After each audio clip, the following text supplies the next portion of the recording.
Excellent. So we've got some Bootcamp 2 people coming in now. So Bootcamp 1 is well represented at the moment. This is Sonia. I think probably some of you probably all know each other a little bit anyway. Hello. Hi, Sonia. Yeah. Hi, Lay. Hi. Good to And see you. Layla at the bottom is also Bootcamp 2. I think she's probably with us. And we are recording. So I think I might start so as not to hold you all up. It's 2 o'clock. And we're here today to talk about words, which I know is something that we have all spoken about together on boot camp and at other times. But we have got 2 items on our agenda today. First of all, the main item is going to be Kathryn Reilly, who on my screen is top left. I'm going to do a proper introduction to Kathryn in a moment. Is a writer and editor, and she's here to talk to us. She's going to be giving us tips about finding the perfect words to associate with our branding in order to give the richest possible picture of the difference between us and perhaps our competitors. So that's going to be the main part of the presentation. The second part of the presentation, I just want to take a couple of minutes to talk through an initiative that I'm starting next year that is completely free. And it's all about accelerating our business and business success. And I'm really hoping that the majority of you will join me in this endeavor to be consistent and to grow our businesses in 2025. So I'll be talking about that at the end of the presentation once Kathryn has shared her wisdom with us. So I would like to ask you, while the presentation is ongoing, if you don't want to join in, if you could put your microphone on mute, just so that we don't get background noise interfering. But the reason that we're here today, the main reason that we're here today is to talk about words. And I know through those of you who've joined me on boot camp, one of the most powerful exercises we do is competitor research. So I'm looking around, I can see a lot of people who have benefited from that. And competitor research brings up 2 things. First of all, it really helps you to see yourself clearly, to see the differences between your business and the businesses that you might be in competition with. But the other thing that I have found surprising about it is how many people in our industry choose the same words to describe themselves. So they all say that they're stylish or that they're elegant or that they're sophisticated. And as a result, you end up with a bit of a sort of porridge of words that are just exactly the same wherever you look. And if you imagine that you are one of 10 businesses competing in the market and you're all saying exactly the same thing, you would imagine that you're going to get 10% of the business, because you're all exactly the same. The minute that you can elevate the way that you present your business, hopefully you're going to start to get a disproportionate amount of that market share. So I think that the way that we use words to convey our business, to pull those clients into us and get them down off the fence is really, really important. So Kathryn is here today to tell us how to do that. And I want to introduce you to her because I think she's a very modest person. And so I want to make sure that she gets the introduction that she deserves. So I think Kathryn is a creative and she has an artist's soul. Now, she has a beautiful home of her own that was selected by Ros Byam-Shaw to be featured in her book, Perfect English Townhouse, one of my favorite books. So a beautiful home and somebody who really understands the emotional impact that interiors can have on the occupants. She really gets style, so she will understand you and she will understand your business. She is professionally a writer and an editor. She's created features for all of the big magazines.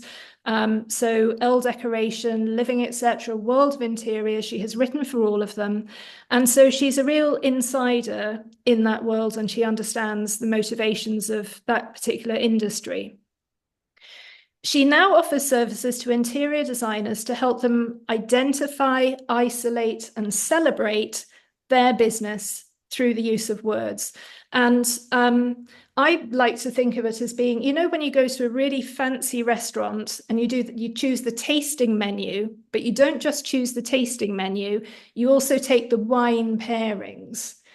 And so putting the images and the words together is like having the tasting menu with the wine pairings. You have got a consistent flavor coming through for your business.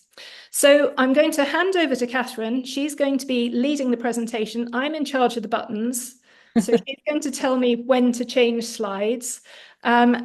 Please feel free to ask questions as we go. You might need to shout to get attention because we won't be able to see you. Alternatively, at the end, there will be some time for questions as well. So without further ado, Kathryn, I'm going to load the presentation. And I'm going to ask, can people tell me, can you see that? Oh, no, not It's now. gone. Gone? It's gone now. It has. It was there. There we go. There you go, I can see it. Yep, got it. Excellent, thank you. Kathryn, off you go. Okay, well, hello to everybody. And please also shout if I speak too quickly, because I have a tendency to do that. But I will try and be measured. And yes, any questions as we go through, shout, or we'll all cover that at the end. So next slide, please. Okay, I'll give it my best shot. That's it. Okay. So this is, yeah, simply a list of everything that we're going to cover, which sounds a lot. I can guess it is a lot, really, but in a simple way, it shouldn't be anything too taxing.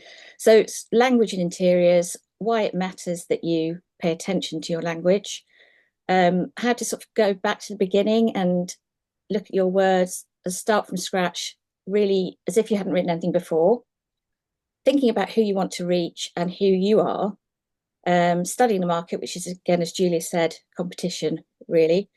Some examples of what not to do and maybe what to do. The personal example is my Ross Shaw thing, which I'm still reeling over.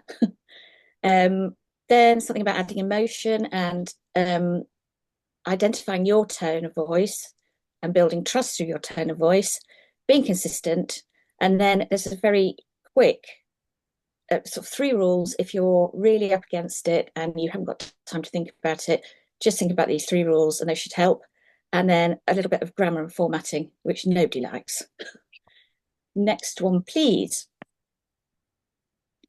So yeah, design is obviously very emotive and subjective, and all of our homes express our style, but obviously you know that. The trouble is that the market is incredibly crowded and certain words are massively overused, like cool, classic, chic, harmonious, understated, calming, elegant, timeless, luxurious, you know those ones. So what should you replace them with?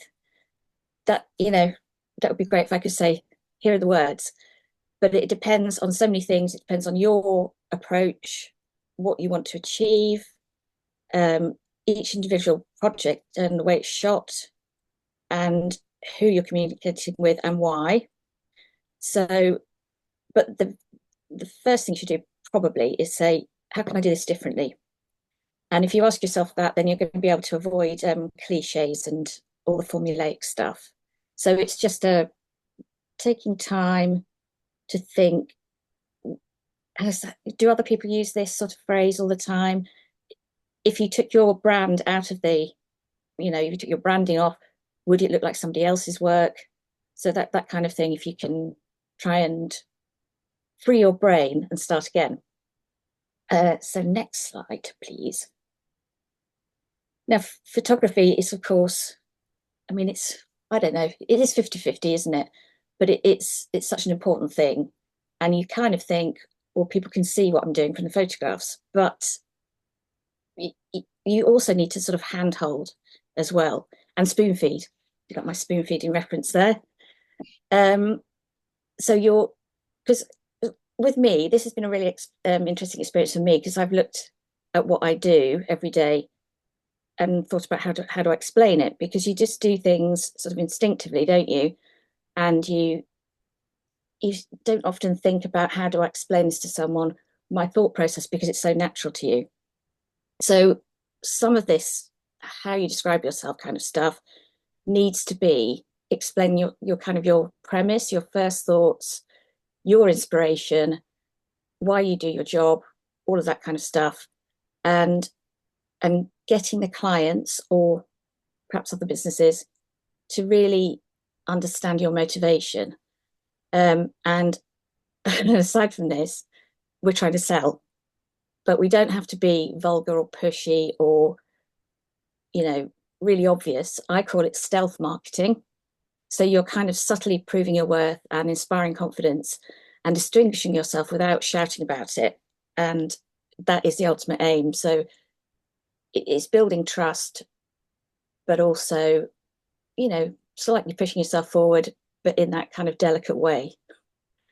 Next, please. Right, yes. So if you look at all your text, whether it's on your website or your emails you're sending, anything like that, there are 5 things you can consider.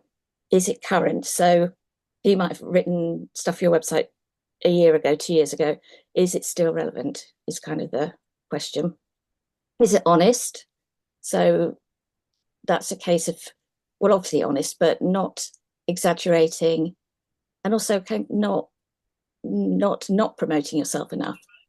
Is it real? And I think this is really, really important, that it sounds like you, and it sounds like something you would say. Did someone say something? No, that's okay. Don't worry. Okay. Because people can pick up on that really quickly, that you're kind of trying too hard, or you're using words that you wouldn't use naturally, and it sort of weakens things. I mean, it's difficult to do, because you don't want to be chatty, but it's somewhere in between. And I think you get to a point where that actually sounds like me, and that's a very good place to be. Is it different? That's what we were just talking about. Don't use the same words. And that's easier said than done, because you think, what else do I say for elegant? But I've got a tip about that. And is it relevant? Again, which is, it's not about current. That irrelevant is it appropriate to this particular piece of writing that I'm doing? So if you're sending out an offer or something, it wouldn't be the same kind of tone of voice as if you were just describing one of your projects. I hope that makes sense. I think it does. So next, please. Yes. So thinking about, I think this is not double-edged, but there's two sides of the same coin, really. You do want to think about who you're contacting, and you don't want to have lots of different styles for different mediums. So, as I said, I don't know who's on TikTok or anything, and if that is really word relevant, but you've got to get this consistent tone of voice, but also be thinking about who you're talking to. So if your practice is business or commercially focused, you would want to quite a different tone of voice from just your regular punter, shall we say. And you will probably be using jargon in that case, because it's shorthand. But it can alienate people. And here's an example of mine. One of my favourite words is enfilade. And does everyone know what that means? It's the view through different doorways right along. I mean, you get it more in sort of like country homes and stuff. You can see a long way through rooms, through these doors, and that's an enfilade. But I wouldn't use that very often. I'd use it carefully, because it can alienate. So whatever you're doing, you have to sort of keep it you, and keep it whoever you're talking to. Next, please. And who are you? Yeah, this is the crux of the matter. So what makes you different, and what's your USP? What are you offering I mean, maybe you're not offering anything different, but you're doing it in a different way. You can be comparable to another designer, but your particular approach and inspiration is what you want to get to, and to be able to tell that story. So, I'm very jealous of you all because I'd love to be an interior designer. But it's a good thing to say, why are you in this profession? Why are you doing this? That's, that should bring out the passion, and therefore perhaps you can get to some words around that. What do you want to achieve for your client? And that will again depend on each job.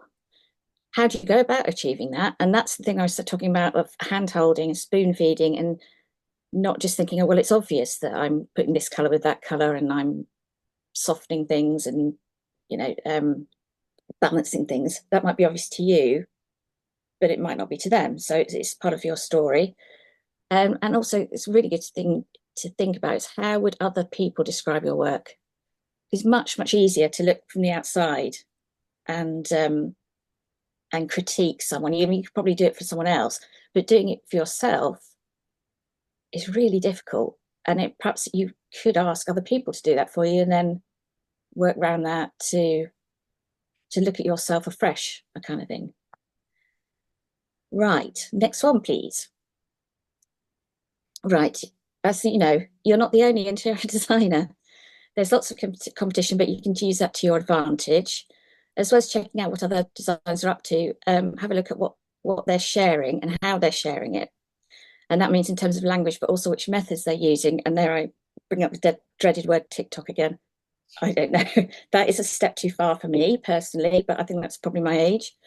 But just see what people are doing, and if it's anything that might work for your brand, just don't copy, just borrow. And don't just look at interior design. I would suggest look at artists, graphic designers, magazines, influencers. Anyone who floats your boat may well float your client's boat. So I guess it's anything visual and that really catches your attention, because we're so overwhelmed with content and ads and images. It's sometimes you just can't see what you're looking at, really. So if anything sticks out, here's the other key: don't lose it. Find somewhere to store it, bookmark it, rip the page out, pin it, record it, or write it down, and find a way of collecting these ideas where they're easily accessible and can inspire you when you need. Maybe you're just thinking, oh God, what next? You just need a refresh and to look at someone else's thoughts, but to know where that is. Because I personally find that quite difficult. I need Pinterest, really, for visual things. Really helps me. So, next slide. And the next slide. So here are some horrific, well, no, they're not that bad, some pretty horrible examples that I found. And the first one isn't to do with interiors, but it's quite something. So florid, over the top vocabulary doesn't really help. So this is: a lecherous sunrise flaunted itself over a flatulent sea, ripping the obsidian bodice of night asunder with its rapacious fingers of gold, thus exposing her dusky bosom to the dawn's ogling stare. I'm pretty sure you wouldn't write anything like that, but you get the idea. Pedestrian is just, when it's really very just bog standard. So we plan the detailed design ahead of time. We prepare detailed technical drawings. That is also a huge crime. Using the same word in the same sentence would be terrible. The sentence afterwards, don't do that. Paying close attention to detail alongside mood boards and samples to convey our concept. We bring your project to life through detailed design. Well, that may be true, but it doesn't really set the world on fire, does it?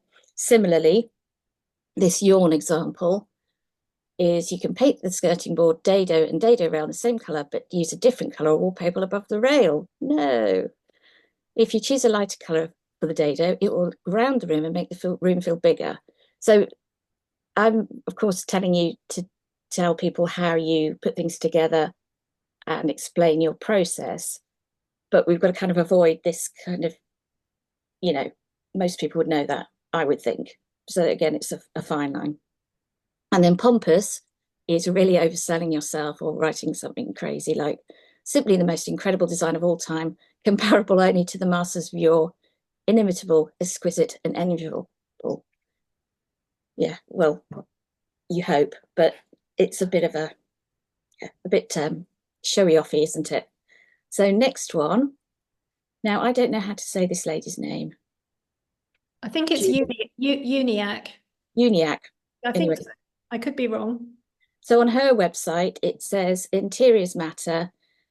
They change the way we think and feel. They change the things we say and the way we say them. They change the things we do and the way we do them. That's why Rose works as hard as she does to design harmonious interiors that are once reassuring and uplifting. So it's just a little bit different. And it's also very direct and straight to the point, which I think is nice. Another one I don't know how to say, Beata Human. Yeah. Hoyman. Hoyman. See, I didn't know. Yeah. Anyway, I love her stuff. We opted against introducing cornicing in the house as it seemed more honest without. So that's a really interesting way of saying that, isn't it? Of describing the way of thinking about it. It gave us an opportunity to add long flowing curtains instead, which could run the entire height of the room. So again, that's a kind of a bit of a secret. Well, it's not a secret, but it's explaining why those proportions are used, and that's from a place of knowledge and expertise. Vitruvius.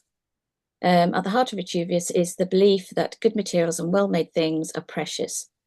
Whether quarried stone or a piece of expert joinery, these objects were hard-won and have an intrinsic value that argues for them to be reconditioned and intelligently reused. So that's just nicely written, I think. Ilsa Crawford, who I almost worked with once. By choosing to address the true human needs, not manufactured ones, she has pioneered humanistic design in its real-life application to environments, objects, and experiences. It means thinking about cause and effect and understanding the bigger systems that underpin everything.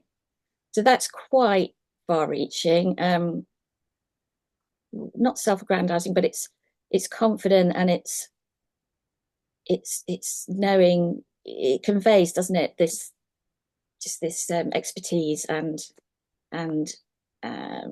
yeah, that's it really, professionalism, I guess.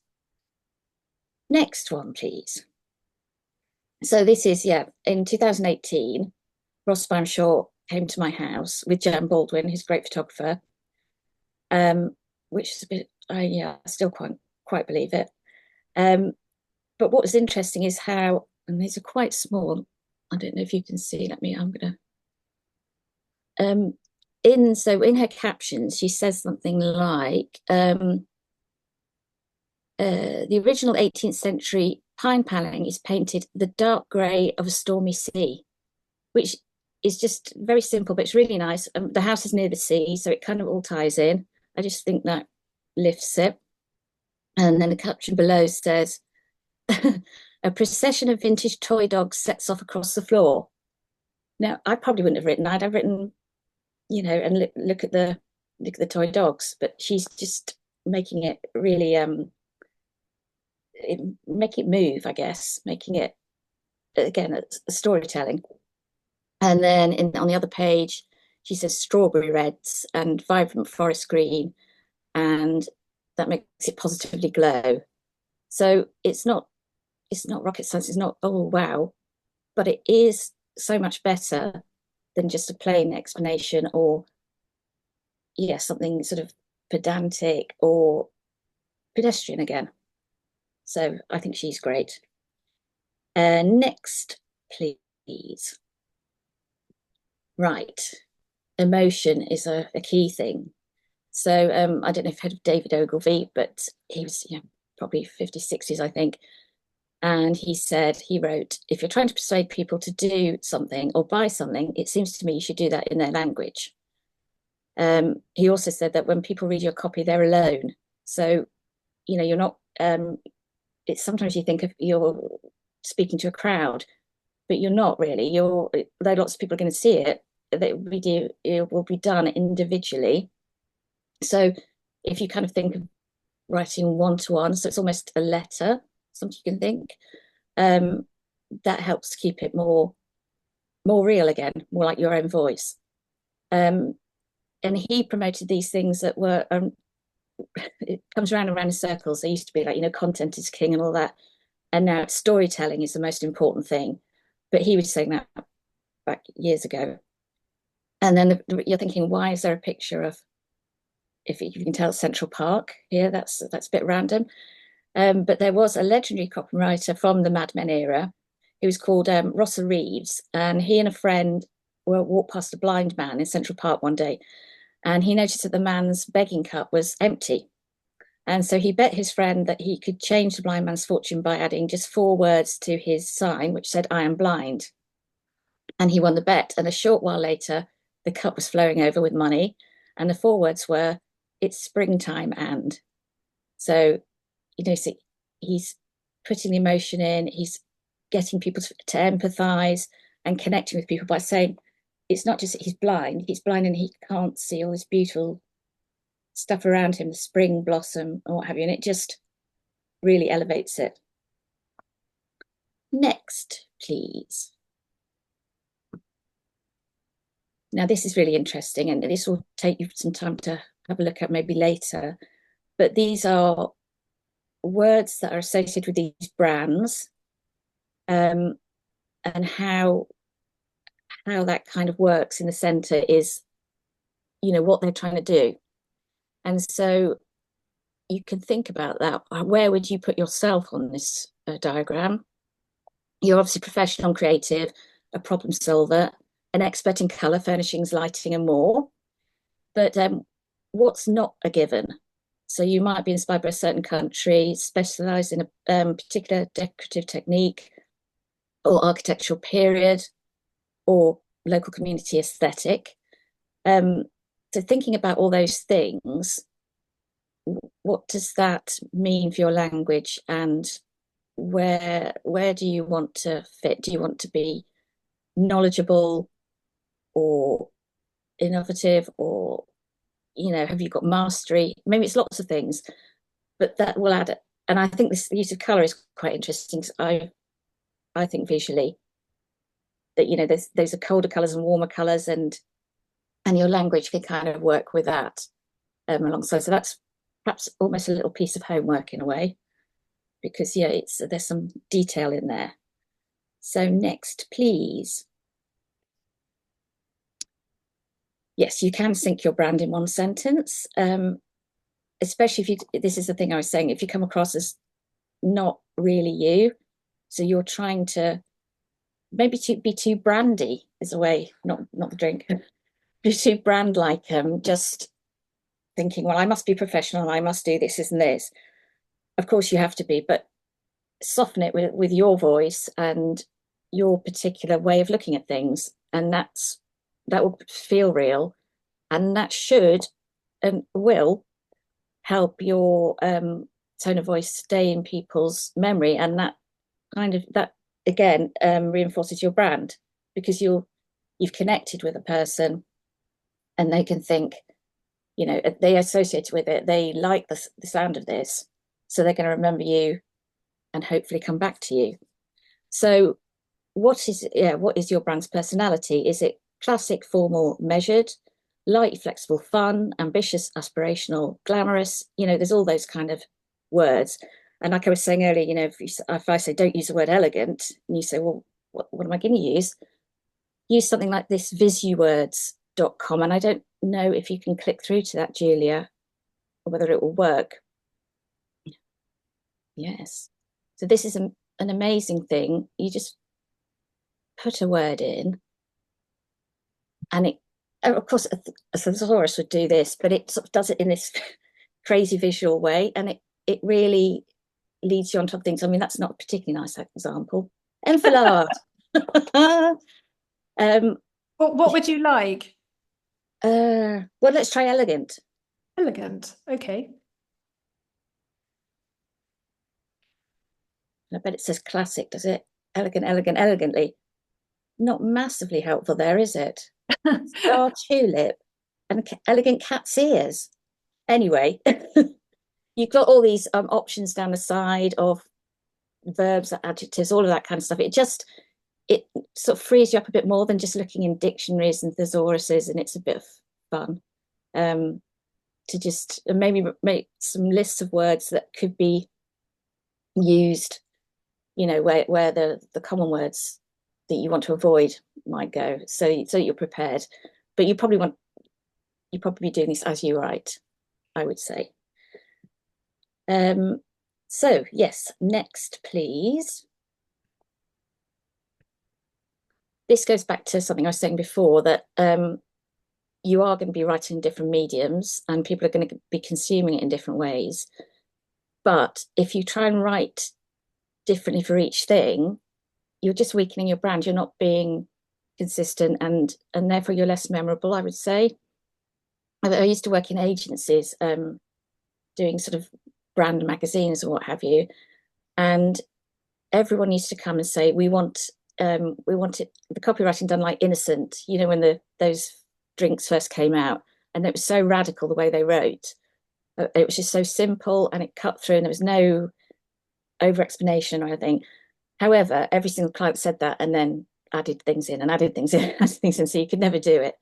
But that, if you think about that way of marketing and how they did something that no one else had done and really stuck to it in every, like, so even their T's and C's were a bit witty and different, and you just thought, wow, that's a really cool company. So you don't want to have to reinvent the wheel, but it's, just think about you, and if that's not something you would say in everyday life, then don't use it, I would say.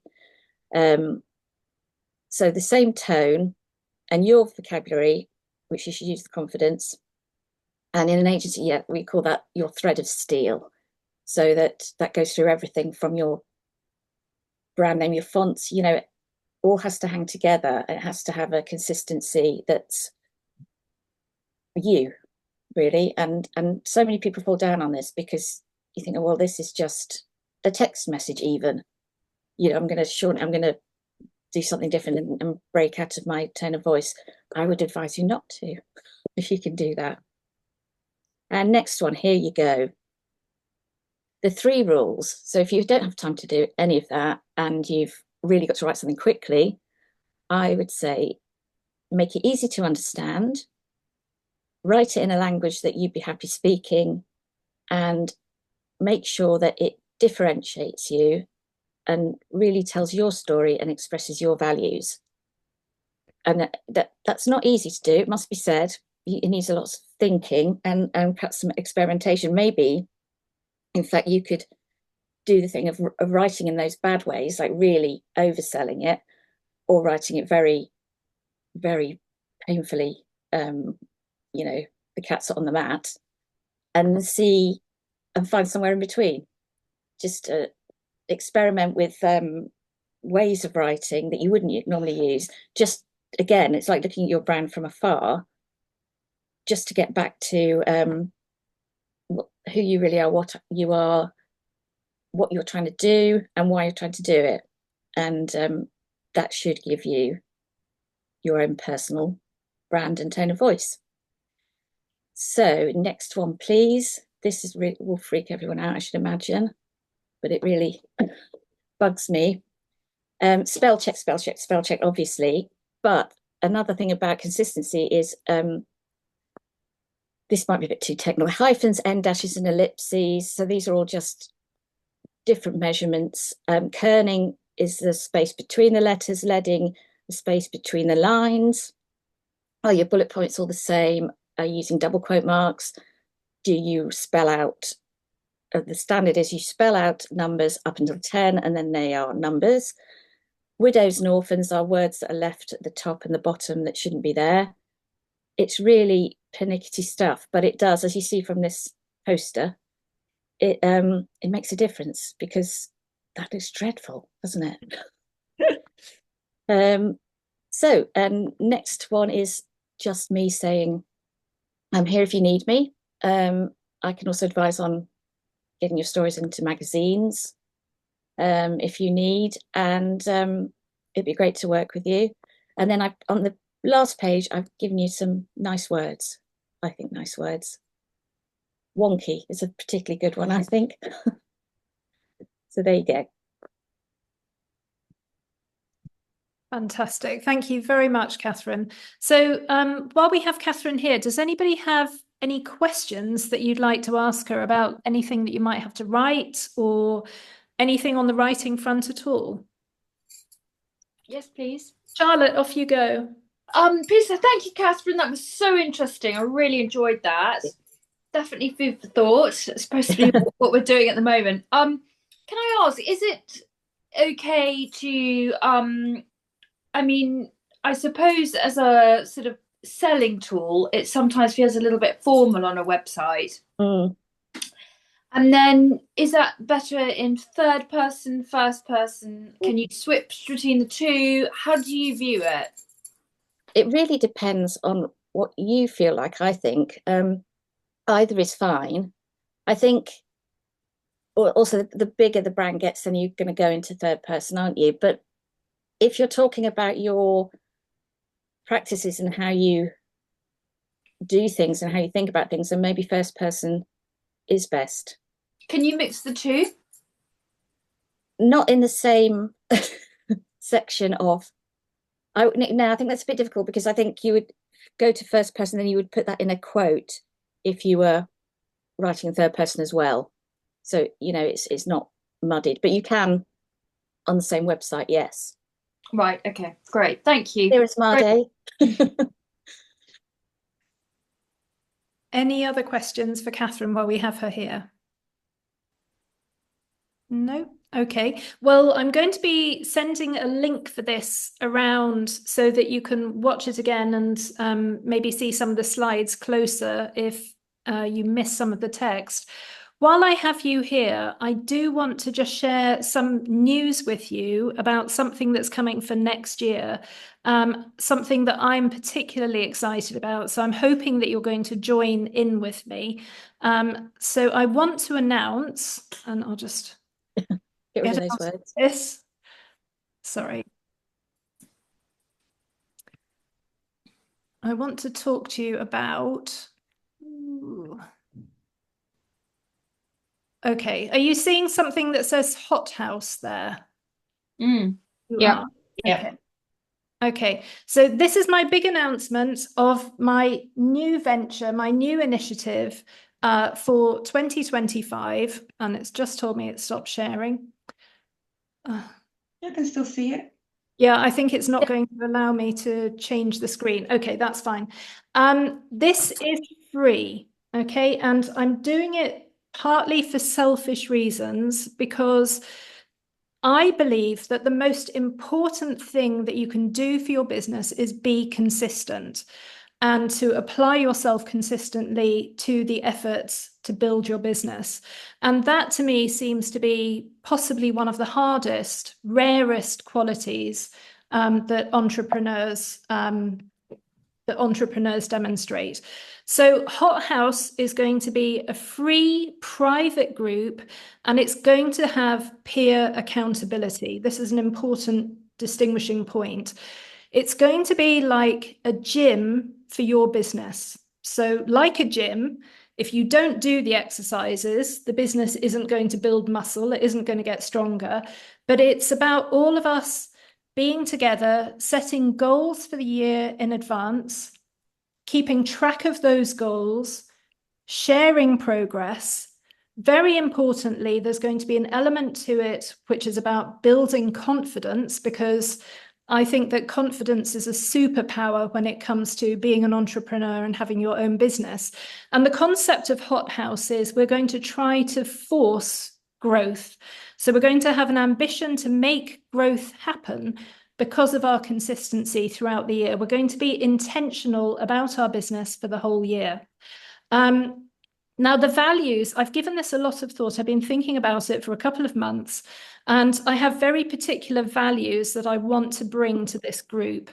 The first of them is commerce, because this is about financial independence. It's about turning a profit. It's about being fairly paid for good quality work. So commerce is an important part of our values. It's about consistency, because we all know that from marketing through to keeping in touch with our clients or just behavior through a project, being consistent wins in the end. And that discipline to just keep posting twice a week, every week for months on end can occasionally desert us. So consistency is really important. Confidence. Recently, with a group of people, I've been talking about measuring confidence. It's a bit hard to quantify, but I was thinking about it a bit like the way that they might make you measure pain in a hospital, where they'll ask you to choose a number between 0 and 10 to identify the pain that you're in. We've been measuring as a group how confident we feel on a day-to-day basis. And my proposal is that to profitably run a business, to be successful in business, you probably want to have a confidence level of about 7 or 8 out of 10, at least. And so through the year, I'm going to be running confidence clinics, bringing people in, looking at mindset, and trying for each of us to build our confidence so that we achieve even more as we move forward. Curiosity is really important. So learning from mistakes, not being afraid to pick over mistakes and observe how we could have done better, and then take that learning into our ongoing business. Compassion. So I'm going to have a value of compassion in Hot House, and it will manifest in many ways, not least the way in which we engage with each other. But it's going to be compassionate insofar as if life happens and people temporarily get distracted or diverted, we're going to have the policy of the prodigal sister. So we will welcome people back with open arms in the event that perhaps they don't attend for a month or two. That's all fine. And cheerfulness. This is going to be a place of positivity. It's going to be a place, where we bring our best selves in order to try to help each other to grow. Now, I said I had selfish motives for this. I've thought about my business. I've thought about the biggest challenge my business has, which I'm not well enough known. So I want to grow awareness of my business. That's my big challenge for 2025. So I'm going to set myself some targets that I'm going to monitor weekly and monthly, and that my targets are going to be specifically about raising that awareness of my business, but other people will have other targets. So I've put together a little spreadsheet. You don't have to fill in the whole thing, but the point about Hot House is that monthly we will update our metrics and we will share them, and we will show how our progress is going towards our annual goal, so that we can actually force that progression. So I want anybody who's joining to take a pledge, which is to support others in their pursuit of excellence, to complete the growth tracker, maintain it and share it monthly, and to do this for a year. And we're going to be starting in January 2025. So it's going to have other manifestations, but I'm going to set up a private Facebook group to do this. We're going to have monthly growth tracker uploads and just observe how everybody's growth is working out. I'm going to be arranging confidence events monthly as well, to try to build us all up and help us with our mindset. There's going to be live Q&As, there'll be webinars and events. And for the uninitiated, I'm going to be running a sort of 5-day challenge periodically to get people on board, to help them fill in their growth tracker, and to help them move forward with their business. So everybody is going to be welcome. Now, I know that I've got some boot campers here today, and there is going to be a special area for boot campers. I'm going to be talking to the group hopefully in the very near future about exactly what that's going to comprise. But I think it's probably going to be in the shape of monthly board meetings that we can all join, and we can actually talk in greater detail about individual businesses and individual ambitions. So I just wanted to make you aware of this. You are the first to know. And I'm hoping that people will join me next year. I'll speak to my boot campers about it individually, but I'm hoping that people will join me next year to participate in this. And as I say, I'm doing it for selfish reasons because I want to be consistent, I want to be disciplined, and I feel like I will do that best if I know people are watching me. So I'm being very selfish, and that is why I'm doing it free. Okay, so it's completely free. There's no hitches or nothing going to bite you in the bum. And that's the outline of it for now. So thank you very much for sitting through my advertising campaign. And I will be telling you all about it, a bit more about it in detail, but that's the shape of it. And I'm going to be putting together a sign-up list for anybody who wants to start that next January. So I'll be sharing that in the near future. So Kathryn, thank you so much for joining us today. It was wonderful to have your insights. And I've got Kathryn's contact information as well. If anybody wants to get in touch with her, wants any help doing any writing or thinking about how they present themselves and their branding. But otherwise, I don't know if anyone's got anything they want to jump in and say. No, we're all done. That's lovely. Okay, thank you all so much for coming along today. Lovely to see you. See you soon. Bye. Bye-bye. Thank you so much. Thank you. Bye. Bye. Thanks, Julia. See you tomorrow. Rachel. Thank you so much. Yeah.